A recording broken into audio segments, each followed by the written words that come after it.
Bonjour à toutes et à toutes. Je reviens vers vous pour une troisième vidéo pour vous montrer la suite et l'évolution de la maladie,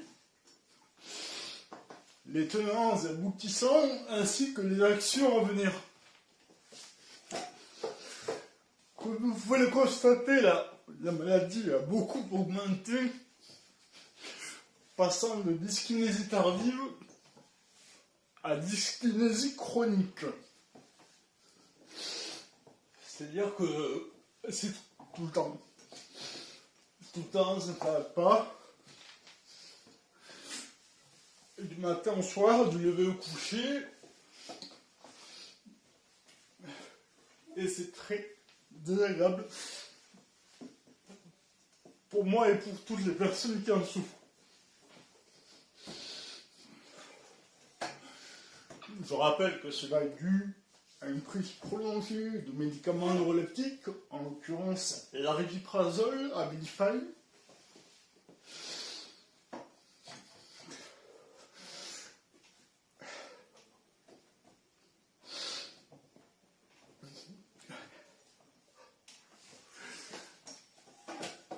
Et cette maladie, qui est une maladie rare,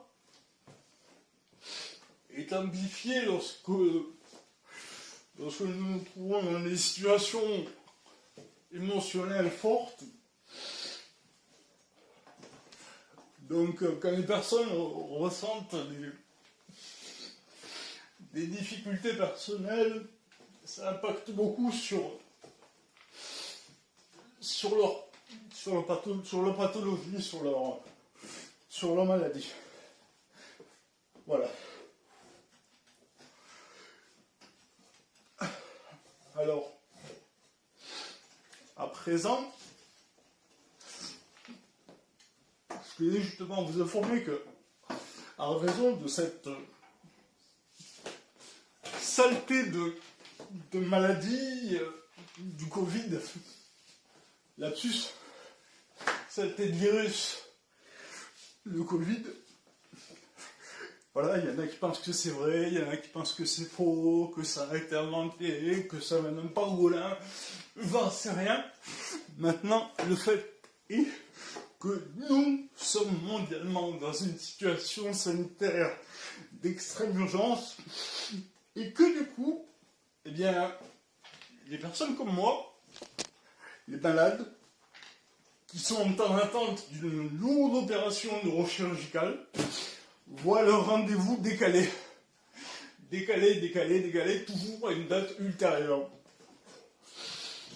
Donc je l'appelle aux personnes qui connaissent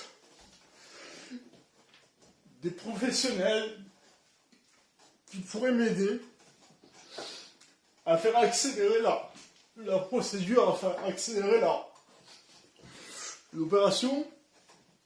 Et le rendez-vous pré-chirurgical qui avant, quand même en situation sanitaire de crise mondiale grave et de confinement que nous vivons,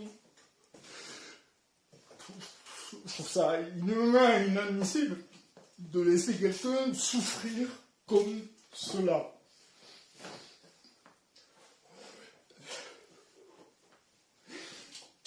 Donc j'ai contacté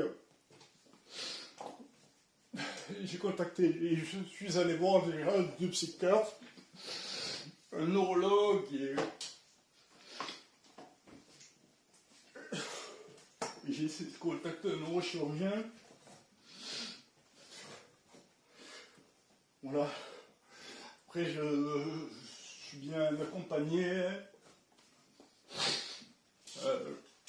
Par rapport à cela, une personne que je ne citerai pas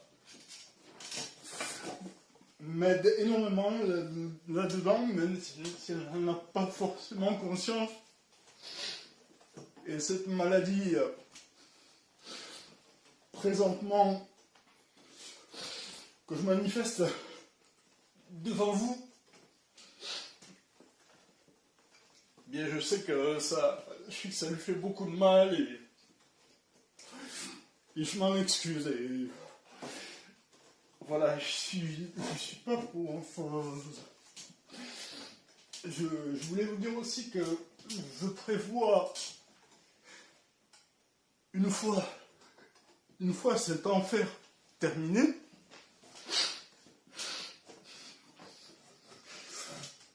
faire savoir les dangers dramatiques que les neuroleptiques et la psychiatrie peuvent provoquer. Le faire savoir par la musique, par le slam,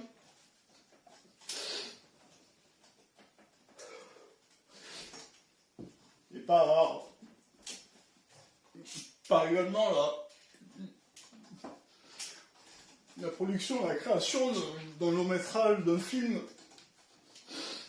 qui raconterait le parcours de toutes ces personnes comme moi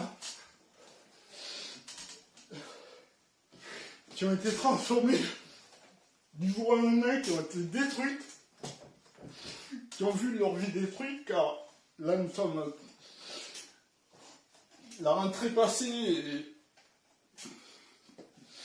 et je ne peux faire aucune. Je ne peux pas travailler. Déjà, je lui ai abandonné mon poste en tant qu'animateur préscolaire à cause de ça. Et je n'ai pu m'inscrire au cours de café-théâtre, au cours de danse africaine, au cours de yoga, notamment. Donc ça, je ne peux plus rien faire.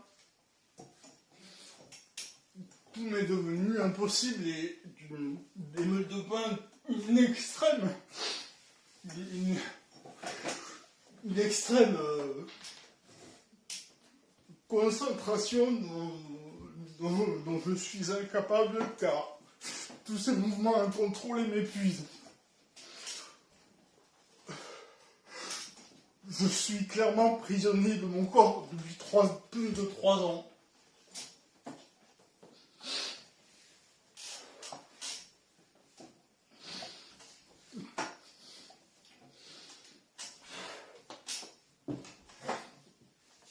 Et j'aimerais que vous partagiez cette vidéo autour de vous, afin de savoir s'il y a, comme moi, des personnes atteintes par cette maladie, développée suite à une prise de médicaments neuroleptiques, qui s'appelle, je le rappelle, dyskinésie tardive, ou dyskinésie chronique, ou dystonie aussi pour certaines formes. Maintenant, il n'y a plus qu'à espérer, il n'y a plus qu'à patienter. Je vous jure que l'attente est longue, très longue.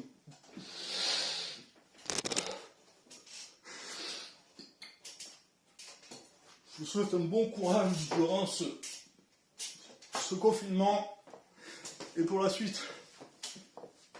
À bientôt.